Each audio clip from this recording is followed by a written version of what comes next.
On les trouve même déjà dans la société qui sont hautains, genre ceux qui savent tout, qui veulent nous apprendre tout. Et donc, du coup, vous venez avec ça sans le savoir, il faut le dire. Vous ne le savez pas. Et du coup, les gens vous regardent sous cet angle-là.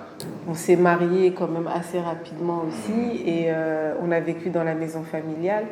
Et du coup, moi, j'ai débarqué aussi, voilà, la petite Toubab qui débarque avec ses habitudes et tout ça. Et c'est vrai que c'est là que de toute façon, j'ai été obligée de déconstruire. Parce qu'à un moment donné, tu ne peux pas vivre en communauté en restant centré sur toi-même et sans prendre en compte le sentiment des autres. On avait une phase difficile parce qu'on venait de quitter la maison familiale et tout. Et on se rendait compte que Dakar était cher et que voilà. Et ce jour-là, j'ai regardé Ibrahim, j'ai dit c'est bon, j'en ai marre, on rentre, on déménage, on part en France. Là, c'était la goutte d'eau quoi. Parce que aussi, quand tu es étranger ici, je parle surtout de Dakar parce que je pense que Dakar, voilà, comme toutes les capitales, quand tu es étranger ici, tu es plus vulnérable.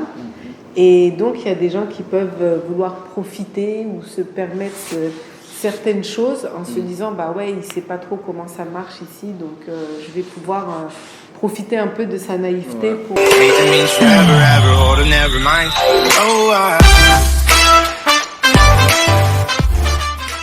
Hello world et bienvenue sur ma chaîne Have a Peek.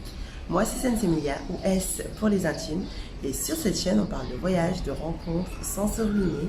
Il y a aussi d'interviews, de parcours inspirants de personnes qui sont rentrées en Afrique dernièrement que j'ai commencé. Si tu veux donc profiter de mes astuces et de mes folles expériences en termes de voyage ou tout simplement ne rater aucune des témoignages qu'on peut avoir des personnes qui sont rentrées en Afrique, n'hésite pas à t'abonner à cette chaîne, n'hésite pas à activer la cloche de notification, n'hésite pas non plus à me suivre sur les réseaux sociaux et surtout de partager cette vidéo au maximum. C'est parti donc, let's go!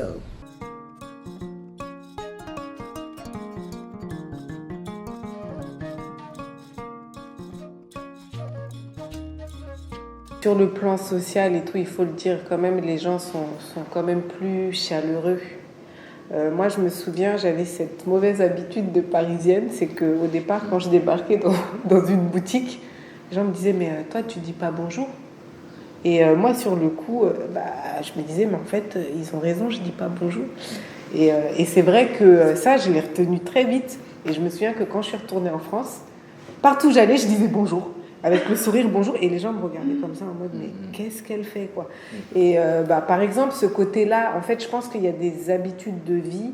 Je pense que ici les gens ils ont quand même encore certains besoin de créer du lien. Tu dis bonjour au boutiquier, voilà, il y a des marques de respect. Tu vas voir une vendeuse peut-être qui est un peu plus âgée que toi, tu vas l'appeler mère. Donc je pense qu'il y a des petites habitudes qui sont un peu plus chaleureuses qu'en France, je parle dans la sphère sociale en général. Après aussi, parfois ici, des fois aussi, les gens peuvent avoir tendance à trop s'intéresser à tes affaires, alors qu'on va dire que nous, les Toubab, on est très individualiste et tout. Mais bon, après, niveau professionnel aussi, je trouve que ici, je trouve que les gens sont un peu moins stressés parce qu'il y a une certaine nonchalance au Sénégal. Alors c'est une nonchalance qui à la fois ça peut t'irriter, mais parfois ça te met bien. Dans le sens où moi j'ai l'impression quand même que les expériences professionnelles que j'ai eues en France, j'étais un peu plus dans le stress et un peu plus... tandis qu'ici je trouve que tu peux travailler, tu es efficace, mais tu es plus détendu. Et quand tu échanges avec tes interlocuteurs, il y a toujours besoin de créer un lien. Tu ne vas jamais parler directement du sujet. Tu salues, comment ça va. Enfin, tu témoignes un minimum d'intérêt pour la personne. Et je trouve que voilà, il y a une convivialité que tu retrouves aussi bien socialement que même professionnellement, que j'apprécie au Sénégal par rapport à la France qui est peut-être un peu plus froide.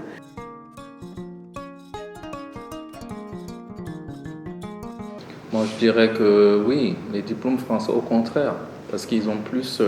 la preuve en est que même les Sénégalais qui vont étudier là, à l'extérieur, ils reviennent avec plus de place. Parce que quand ils reviennent là, c'est les premiers à avoir plus d'opportunités sur le marché. Moi, ça c'est déjà, ça je l'ai vécu, c'est prouvé, hein, à plusieurs reprises. Voilà. On prend facilement celui qui vient de l'extérieur, hein, qu'il soit sénégalais ou pas, du moins qu'il ait un diplôme français. Voilà, ça, c'est pas la réalité, j'avoue, parce que j'ai été aussi employé et j'ai vu ceux qui ont évolué au Sénégal et ceux qui sont venus de l'extérieur, c'est-à-dire de la France ou d'autres pays, des États-Unis. C'est vrai qu'on n'a pas le même regard. On a plus un regard, je ne sais pas comment dirais-je ça, un regard plus de professionnalisme. Quand on regarde celui-là, on se dit non, celui-là il évolue ici. Et même au niveau de la hiérarchie, en fait. On mettra quelqu'un, vous avez le même niveau, mais parce que tu as évolué en local ici, tu n'auras pas ces privilèges-là. Donc ça je l'ai beaucoup remarqué au niveau du milieu de l'emploi. Mais après, la réalité, c'est vraiment ce que vous valez, quoi. C'est quel résultat vous arrivez à prouver réellement. Et ce n'est pas forcément le cas. Hein. Donc, moi, je rejoins un peu ce qu'il dit. Après, je pense qu'il y a aussi certaines subtilités parce que, moi, pour ma part, j'ai pas trouvé que mes diplômes étaient un sésame parce que déjà, j'ai fait une formation culturelle, donc médiation culturelle. C'est pas quelque chose qui est très parlant ici. Après, je pense qu'au Sénégal, il y a des secteurs, surtout quand tu cherches un emploi comme salarié, comme la banque, comme, je sais pas moi, la communication ou l'événementiel. Mais en tout cas, il y a des secteurs qui sont beaucoup plus, qui ont plus d'offres. Mais il y a des secteurs aussi, ces secteurs-là, ils sont beaucoup plus regardants sur les diplômes. Souvent, on va regarder si tu as fait une école de commerce ou une école un peu réputée. Et moi, pour ma part, j'avais fait une université qui était pas mal, mais qui n'était pas non plus cotée incroyablement. Et surtout, mon domaine de compétence, ce n'était pas un domaine qui était très connu ici, ou en tout cas qui a été considéré comme un domaine important. Et du coup, moi, j'ai quand même vite trouvé des petites missions, mais souvent c'était des prestations ou des contrats de 6 mois, des choses comme ça. C'était pas des trucs pérennes, mais souvent c'était des choses qui n'avaient pas forcément à voir avec mon domaine. J'ai travaillé pour une mission d'observation électorale. Après, j'ai bossé dans un service com, mais qui était plus axé sur le développement, l'aide au développement. Donc, c'était pas des secteurs en fait qui forcément me passionnaient, mais bon, j'avais des habilités organisationnelles qui me permettaient de pouvoir occuper ces postes-là. Mais ça n'a pas forcément été un sésame. Même à un moment donné, j'avais cette frustration parce qu'en fait, je trouvais pas un poste qui correspondait à moi, mes attentes et à ma personnalité. Donc, j'étais souvent en décalage. Et ça crée une frustration au point qu'il y a un moment donné, j'étais même perdue. C'est-à-dire qu'à force d'enchaîner ce type de poste, je savais même plus ce que je voulais faire et je savais même plus ce que je valais, en fait. Et du coup, un diplôme français, oui, ou même occidental, si on peut dire, ça peut être un atout, mais tout dépend d'où est-ce que tu viens. Parce que moi, je vois que même actuellement, dans mon service, je vois qu'il y a des stagiaires qui ont fait Sciences Po ou qui ont fait des écoles de commerce, et là, tu te rends compte que tout de suite, justement, le fait école de commerce, Sciences Po, ça, par contre, alors ça t'ouvre des portes incroyables.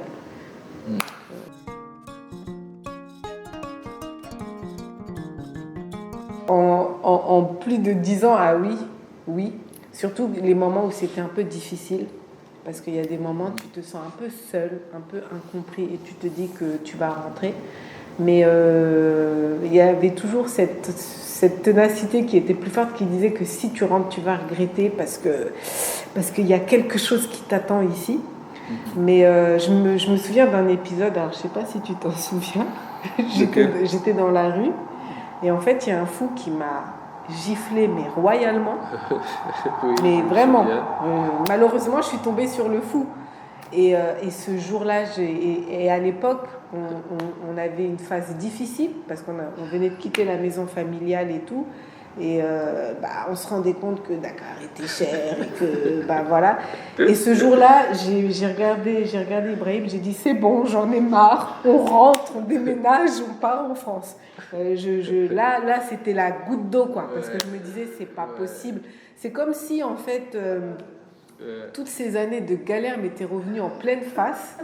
Et je me disais, non, c'est bon, là, je vais arrêter, je vais abandonner. Mais sur le coup, vraiment, j'étais convaincue que j'allais partir. Bon, après, je suis redescendue et tout, mais... et je me souviens, il n'avait pas compris, parce qu'en fait, il n'a pas vu le fou opérer. Mais quelqu'un a opéré à ma place. Et voilà. Je me dis, quelqu'un a récupéré le fou, il a corrigé devant nous. Et puis bon, voilà, quoi. Mais c'était drôle, oui, c'est vrai. Je me souviens, c'était le moment, oui. On était en train de se reconstruire, en fait, en sortant du cocon familial de la grande famille. Donc là, on reconstruisait à nouveau, un nouveau chez nous. C'est des étapes de la vie. Maintenant, bon, c'est ça. C'était pas facile parce que justement, on se rendait compte aussi que, lui comme moi, et là, c'est marrant parce qu'on était à égalité, en fait. Parce que on avait déménagé, on a eu des petites mésaventures comme tout le monde. On a tous connu un propriétaire un peu malhonnête, et du coup on est sorti tout naïf et tout, et là on était à égalité parce que moi j'avais cette naïveté peut-être celle qui était là depuis des années mais qui n'avait pas encore tout compris, et monsieur lui aussi il venait de sortir du cocon, donc on se rendait compte que prendre son indépendance, ça implique des finances, mais ça implique aussi de tomber sur des bonnes ou des mauvaises personnes. Et on s'est retrouvé à gérer des difficultés auxquelles on n'avait jamais fait face. Et du coup, ça nous a renvoyé aussi à certaines réalités. Parce que c'est vrai que le Sénégal, c'est bien, c'est une destination agréable et tout, mais finalement, quand tu t'installes, c'est une problématique. Quand tu t'installes, trouver déjà un appartement bien correct et tout, sécurisé, surtout quand tu as des enfants, c'est pas une masse à faire, mais surtout aussi tomber sur un propriétaire qui soit carré ou qui soit en tout cas assez réglo. Ça aussi, bien sûr, des mauvaises personnes, tu en trouves partout, mais c'est vrai que parfois il y a certaines précautions à prendre que nous on n'avait pas pris. Donc aussi, quand tu es étranger ici, je parle surtout de Dakar, parce que je pense que Dakar, comme toutes les capitales, quand tu es étranger ici, tu es plus vulnérable. Et donc, il y a des gens qui peuvent vouloir profiter ou se permettre certaines choses en se disant, il ne sait pas trop comment ça marche ici, donc je vais pouvoir profiter un peu de sa naïveté pour... Mais en tout cas, pour ma part, je me suis plus ancré au Sénégal, suite au fait que j'étais en train de construire une entreprise. C'était la naissance dès que je me suis marié avec elle. Donc du coup, c'est en ce moment même que j'ai décidé d'entreprendre, de quitter le milieu même de l'emploi et de me mettre à mon compte. Donc plus les années passaient, plus l'entreprise prenait aussi de l'envol, mon réseau grandissait et tout. Donc quelque part, j'ai pas forcément eu envie de quitter le Sénégal. Au contraire, je voyais de plus en plus des opportunités en étant entrepreneur, qu'il y avait beaucoup de choses à faire au Sénégal. En étant faire quelques visites en Europe, je me suis rendu compte que vraiment notre place en Afrique, quoi. Et non, mais je me suis rendu compte, je me suis dit, mais eux, le niveau de développement qu'ils ont, franchement, aller dans ces pays-là, qu'est-ce que tu vas aller améliorer, en fait? C'est difficile même, d'ailleurs, cet écosystème d'émerger là-bas. Donc, du coup, je me suis dit, vraiment, on est bien en Afrique.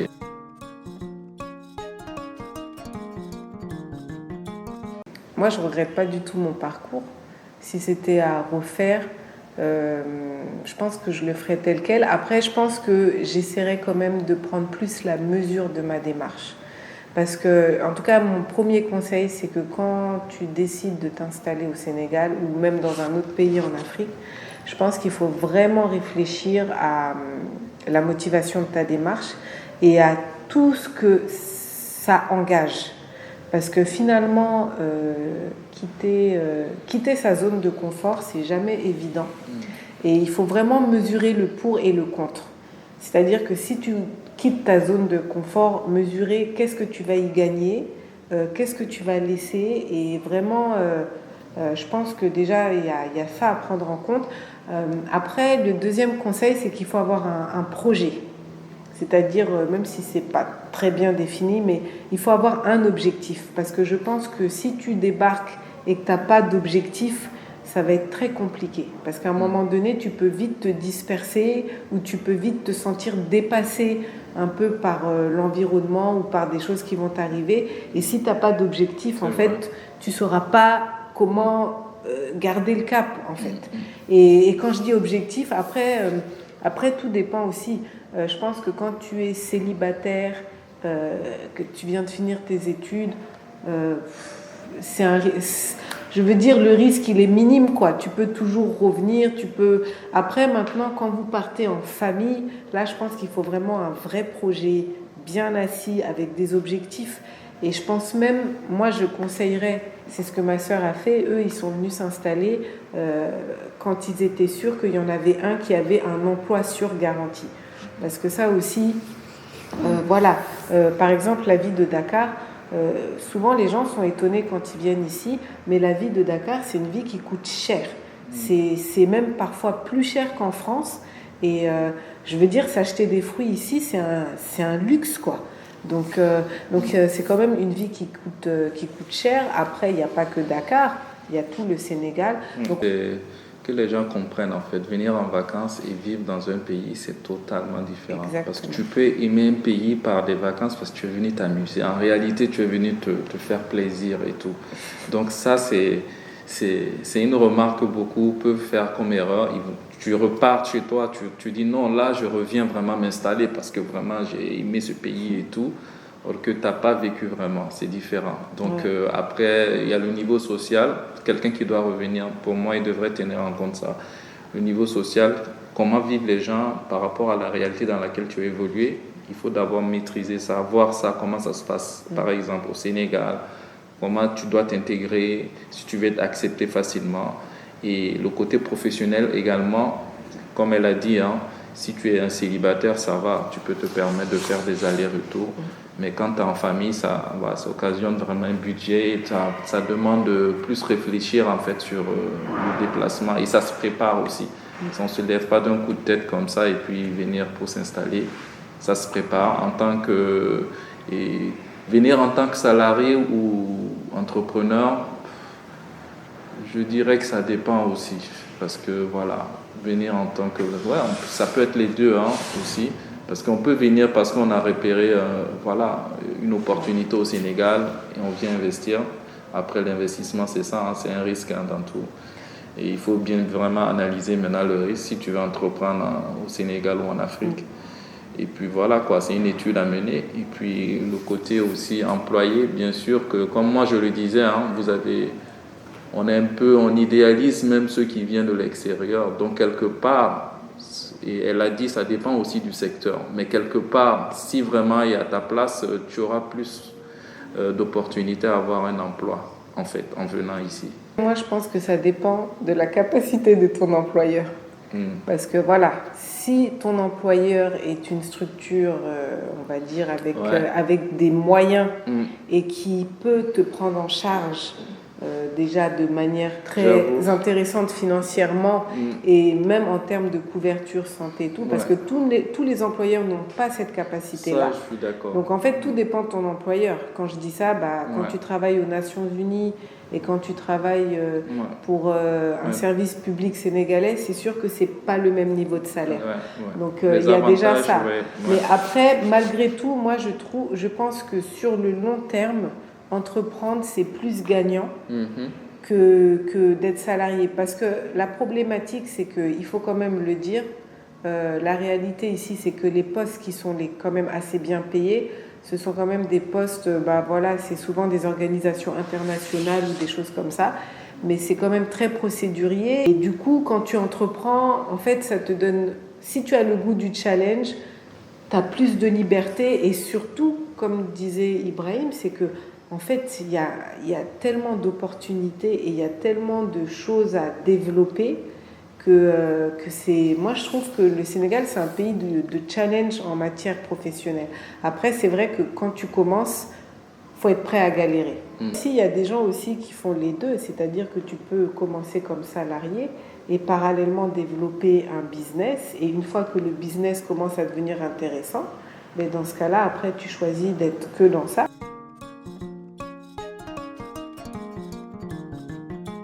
Venir s'installer et venir en vacances, c'est deux choses différentes. Mais après, moi, je trouve quand même que... moi, en tout cas, j'ai le Sénégal dans mon cœur parce que je me suis mariée ici, j'ai eu mes enfants ici. Et même si demain, je quitte le pays, j'aurai vraiment un attachement très fort.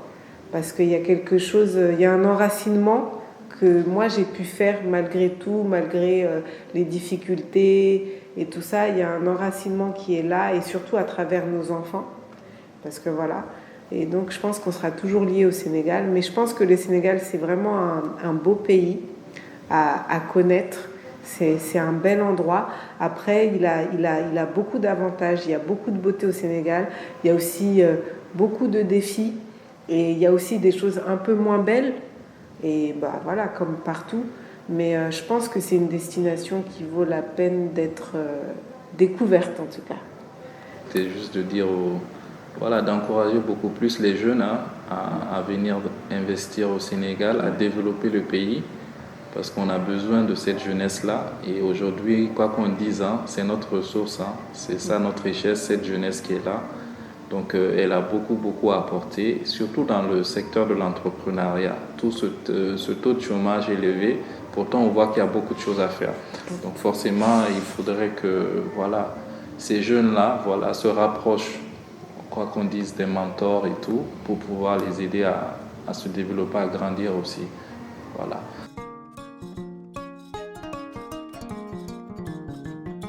Je peux dire que la ténacité, c'est ça le mot qui me vient.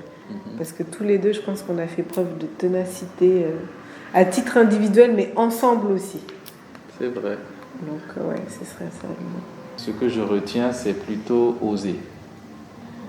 Oser, on a vraiment osé, et surtout pour elle, elle a vraiment osé de quitter son monde et puis venir ici tout reconstruire, surtout sur l'aspect familial. Voilà, ça c'est beaucoup. Je m'arrête là, c'est ce que je voulais dire. Donc je ne regrette pas et j'ai plutôt hâte justement d'avancer. Voilà. Et monsieur ? Non, au contraire, moi je ne vois que le meilleur reste à venir, c'est ce que je dirais. Super. Donc il n'y a aucun regret. Quelle interview, dis donc. Wow. Merci.